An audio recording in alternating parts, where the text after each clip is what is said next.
So after dealing with the important formulas, let's start with the concept that is chemical reaction.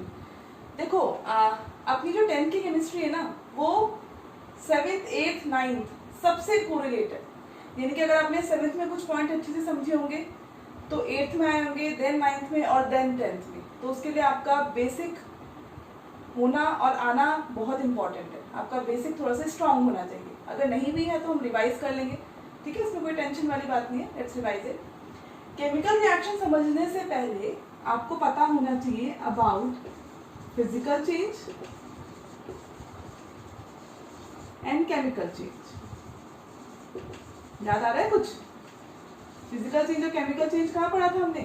Class 7th में। हालांकि बहुत पुरानी बात हो गई, 2-3 साल पुरानी बात हो गई, लेकिन फिर भी ये कहीं ना कहीं काम है तो हमें आता ही है। सो फिजिकल चेंज और केमिकल चेंज। देखो फिजिकल चेंज का मतलब जहाँ फिजिकल प्रॉपर्टीज चेंज हो रही है, केमिकल चेंज का मतलब जहाँ पे केमिकल प्रॉपर्टीज चेंज हो रही है। अब फिजिकल प्रॉपर्टीज क्या होती है, केमिकल प्रॉपर्टीज क्या होती है?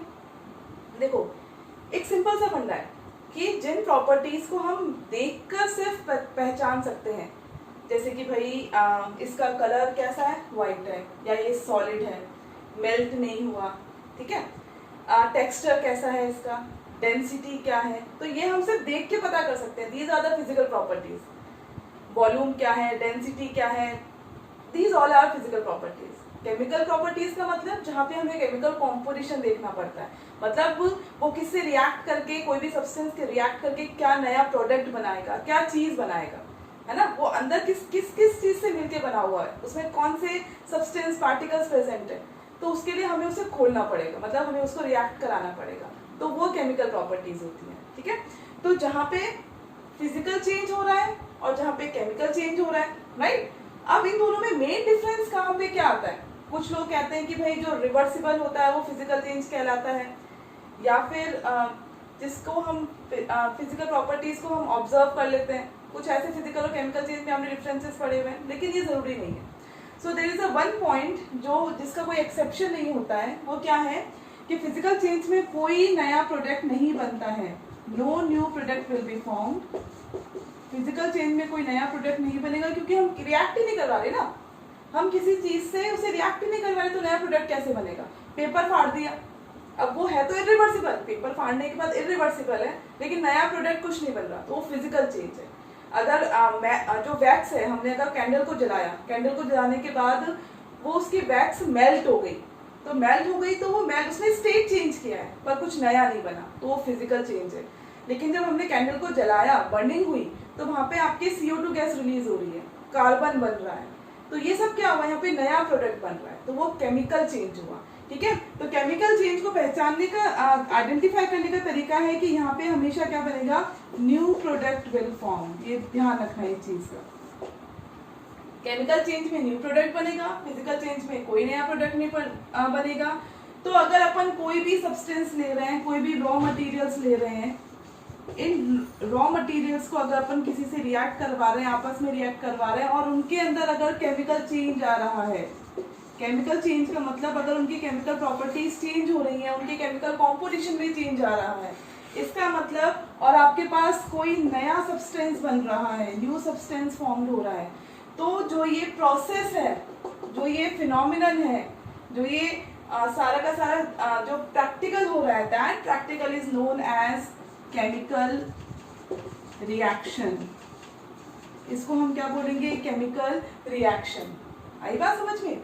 कि अगर हम, ये वाली बात ध्यान रखना, हम इसको कैसे डिफाइन कर सकते हैं केमिकल रिएक्शन को? देखो जो हम प्रैक्टिकल कर रहे हैं ना, जैसे आप किचन में कुछ खाना बना रहे हैं, तो प्रैक्टिकल हो रहा है, या फिर आप लैब के अंदर, लेबोरेटरी के अंदर अगर आप रिएक्शन करवा रहे हैं कि आपने सोडियम हाइड्रोक्साइड ले लिया और आपने हाइड्रोक्लोरिक एसिड ले लिया, दोनों को मिक्स कर दिया, तो आप जो कर रहे हैं practically, that is chemical reaction. जो प्रोसेस गोइंग ऑन है, दैट इज केमिकल रिएक्शन, ठीक है। सो हम इसे डिफाइन कर सकते हैं, इसी शॉर्ट तरीके से हम इसे डिफाइन कर सकते हैं। आपको याद करने की और क्रैम करने की जरूरत नहीं है, ठीक है। आप ऐसे समझ सकते हैं, केमिकल चेंज को हमने क्या बोला, या केमिकल रिएक्शन को हमने क्या बोला, कोई भी फिनोमिनन बोला या प्रोसेस बोला, कोई भी वर्ड आप यूज कर सकते हैं, ठीक है।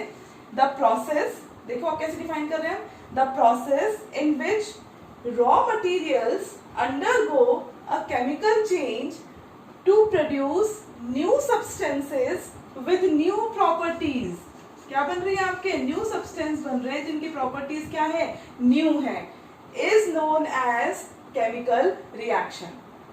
आई बात समझ में? चलो इसको एक बार और अपन ढंग से अगर डेफिनेशन का फॉर्म देना चाहें तो हम इसको डेफिनेशन का फॉर्म कैसे दे सकते हैं, देखो एक बारी, ये देखो हमने केमिकल रिएक्शन को कैसे डिफाइन किया, केमिकल रिएक्शन को हम डिफाइन करेंगे,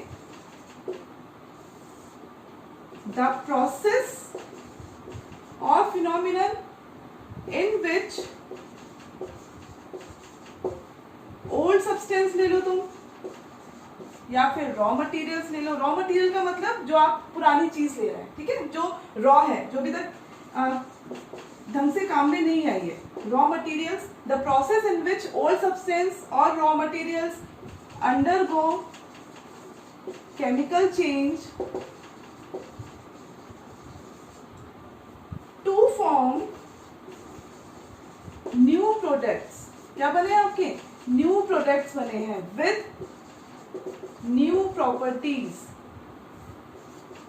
with new properties is known as chemical reaction. इसको हमने क्या बोला, केमिकल रिएक्शन, ठीक है। यानी कि केमिकल रिएक्शन को हमने कैसे डिफाइन किया कि जहां पे आपका नया प्रोडक्ट बन रहा है न्यू प्रॉपर्टी से, किससे, ओल्ड सब्सटेंस से। तो यहाँ पे जो आपका रॉ मटेरियल लिया हमने या जो आपके ओल्ड सब्सटेंस लिए हमने, उसको हमने बोला रिएक्टेंट, रिएक्ट कर रहे हैं आपस में, ठीक है। ये आपका एरो आया, रॉ मटेरियल कन्वर्ट हुआ न्यू सब्सटेंस में, ठीक है, और इसको अपन ने क्या बोला, प्रोडक्ट। और ये किसके अंदर हुए, केमिकल चेंज के लिए, और इसके अपन ने क्या बोला, केमिकल रिएक्शन, ठीक है। सो आई होप आपको केमिकल रिएक्शन की डेफिनेशन समझ में आ गई होगी और आप इजीली उसको लिख पाएंगे। याद करने की जरूरत है नहीं, सिर्फ इतना सा ध्यान रखना है, रिएक्टेंट को लेफ्ट हैंड साइड में लिखेंगे, एक एरो से सेपरेट आउट करेंगे, और राइट हैंड साइड में आप प्रोडक्ट्स लिखेंगे, ठीक है। सो ये अपना हुआ केमिकल रिएक्शन। ध्यान रखना, केमिकल रिएक्शन वो चीज है जो हम प्रैक्टिकली कर रहे हैं। डिफरेंट टर्म है इक्वेशन, केमिकल रिएक्शन को और केमिकल इक्वेशन को आपस के अंदर मर्ज मत कर देना, दोनों एक दूसरे से कोरिलेटेड है बट सेम थिंग नहीं है, ठीक है। सो हमने अभी क्या समझा अबाउट केमिकल रिएक्शन। अब हम बात करते हैं केमिकल इक्वेशन की। अब केमिकल इक्वेशन का मतलब क्या हुआ, देखो केमिकल इक्वेशन में, केमिकल इक्वेशन को समझने का तरीका देखो। माना साइंटिस्ट थे अपने पुराने, कुछ भी कर पुरा के चले गए, रिएक्शन करी कि ना किसी को किसी भी सब्सटेंस को, केमिकल को, सोडियम सल्फेट लिया, सोडियम सल्फेट को बेरियम क्लोराइड से रिएक्ट करवाया, प्रोडक्ट बन गया, जो भी था हमने नहीं देखा, पर आज भी हमको सब कुछ पता है कि उन्होंने क्या क्या किया। हमें कैसे पता, या फिर आपकी मम्मा किचन के अंदर कोई भी खाना बना रही है, कोई भी मतलब कि उन्होंने पाव भाजी बनाई आपके लिए, कोई भी अच्छी सी चीज बनाई, तो सामने वाले को कैसे पता कि उसने कैसे बनाया, उन्होंने तो प्रैक्टिकली करा। तो उसे हमने रेसिपी में देखा, जो रेसिपी होती है ना, जो लिखा हुआ होता है, जिससे we are able to understand कि एक्चुअली स्टेप बाय स्टेप क्या हुआ था, क्या क्या कंडीशंस थी, that recipe is known as chemical equation. मतलब इसका ये है कि जो रिएक्शन हम प्रैक्टिकली कर रहे हैं उसका रिप्रेजेंटेशन क्या कहलाता है, केमिकल इक्वेशन। यानी कि हम कह सकते हैं the short hand representation, short hand representation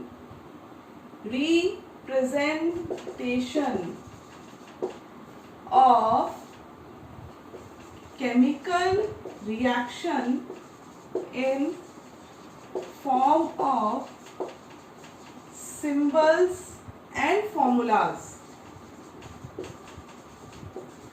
is known as chemical equation। आई बात समझ में? यानी कि अगर तुमसे ये कहा जाए कि हाइड्रोजन रिएक्ट कर रहा है ऑक्सीजन से टू फॉर्म वाटर, तो अगर ये केमिकल रिएक्शन अगर किसी ने लैब में करी, तो लैब में करने के बाद इसे हमने लिखा सारी कंडीशंस के साथ, तो ये क्या कहलाएगी, दिस इज केमिकल इक्वेशन। अगर अपन आज के सिनेरियो के हिसाब से लिखे हैं तो it will become H2 plus O2 gives H2O। Balance भी चलो अपन ने कर दिया, ठीक है। ये गैसेस स्टेट में है, ये गैसेस के अंदर है, ये लिक्विड के अंदर है, जो भी कंडीशन है, तो ये अपनी जो बैलेंस्ड हो गई, ठीक है। This is proper chemical equation, right. So there are two terms, chemical reaction and chemical equation. Chemical reaction का मतलब जो हम प्रैक्टिकली लैब में करते हैं, केमिकल इक्वेशन का मतलब उसका रिप्रेजेंटेशन। आई होप आपको दोनों टर्म्स के बीच का डिफरेंस समझ में आ गया होगा।